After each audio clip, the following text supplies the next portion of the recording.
Oke, saya ingin cerita sedikit. Hal ini terjadi ketika mau lebaran kemarin. Kami mencari perlengkapan untuk lebaran, untuk anak, atau untuk keluarga. Nah, dalam satu toko, ketika itu kami lagi mau milih-milih sendal untuk anak, dan di sana juga ada customer lain yang juga memilih sendal ataupun sepatu untuk anaknya. Di sana ada beberapa customer lah di dalam toko itu. Nah, ada setelah si ibu satu ini memilah dan akhirnya nggak jadi, dan akhirnya dia pergi. Nah, pelanggan yang satu lagi ini bisik-bisik dan sayup-sayup terdengar sama saya. Dia milih aja begini-begini dari tadi, tapi nggak beli. Nah, kalau saya memposisikan sebagai ibu yang pergi tadi, yang nggak jadi membeli, dan mendengar hal itu, ada dua kemungkinan yang mungkin terjadi. Yang pertama adalah ketika saya berpikir itu dia berbicara tentang saya, ada dua kemungkinan terjadi, tapi saya tidak akan memilih itu. Kemungkinan itu apa? Yang pertama adalah kita mendengar dengan sakit hati dengan yang dibicarakan. Kita merasa bahwa kita dibicarakan ini begini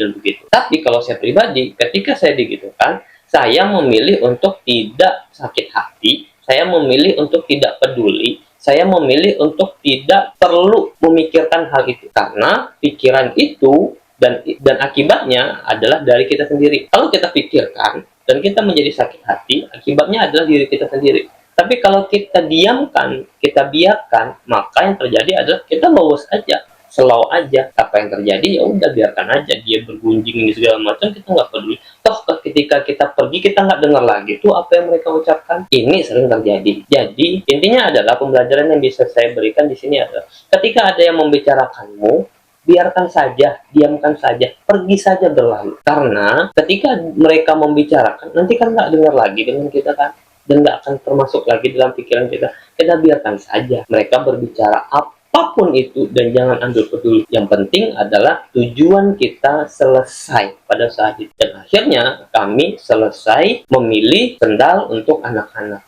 Dan setelah kami selesai, kami pilih sesuai dan cocok dengan anak-anak, kita bayar dan kita pergi. Apakah kita ikut nimbrung dengan pembicaraan atau tidak? Nah, saya sendiri dan keluarga selalu mengusahakan agar tidak terlalu memikirkan apa kata-kata orang. Yang penting tujuan kita selesai, apa yang kita cari kita dapatkan. Itu saja. Kalau ada yang bicarakan, sudah biarkan urusan. Semoga jadi pembelajaran.